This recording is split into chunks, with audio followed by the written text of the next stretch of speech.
के तपाईहरु पनि यस्तो दबाईको खोजीमा हुनुहुन्छ जुन चाहिँ दबाईले तपाईहरुलाई बिहान चाँडै उठ्न सकोस् र बसेर के हुन्छ 2-4 पैसा भए पनि आउँछ काम गर्छु भन्ने र यो आफ्नो बुढीलाई चाहिँ परी जस्तो देख्ने अर्काको बुढीलाई चाहिँ टपरी जस्तो देख्ने र यो आफ्नो बुढालाई चाहिँ सलमान खान जस्तो देख्ने अर्काको बुढालाई चाहिँ कादर खान जस्तो हेर्नै मन नपर्ने हेर्दै वाकवाकी आउने अर्काको बुढीहरुलाई चाहिँ मनै नपर्ने आफ्नै बुढी मात्रै मन पर्ने र यो केटाकेटीहरुलाई चाहिँ पढ्नुपर्छ अहिले पढिन भने भोलि पछि त म दुःख पाउँछु होला भन्ने र यो दिनमा 2 घण्टा या 3 घण्टा मात्रै मोबाइल हेर्ने त्यो भन्दा पनि अलिक कम्ती हेर्न मन पर्ने खालके दबाईहरु र यो अर्काको बाँकी खाएर तिरुङ लाग्ने अहिले तिरुङ भरे तिरुङ नतिरुङ जो चाहियो आगो जस्तो भत पोल्ने तिरिसकेपछि मात्रै शान्ति हुने दबाईहरुको खोजीमा हुनुहुन्छ भने चाहिँ त्यो दबाई चाहिँ तपाईहरुले निशुल्कै पाउनुहुन्छ। त्यो दबाईको नाम चाहिँ के हो भन्दाखेरि चाहिँ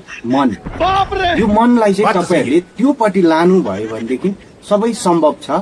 नभए चाहिँ यो दबाई चाहिँ जिन्दगीभरि बनिन सक्दैन। तपाईहरुको मनलाई चाहिँ आफैलाई कन्ट्रोल गर्नु भयो भने यो सब कुरो सम्भव छ।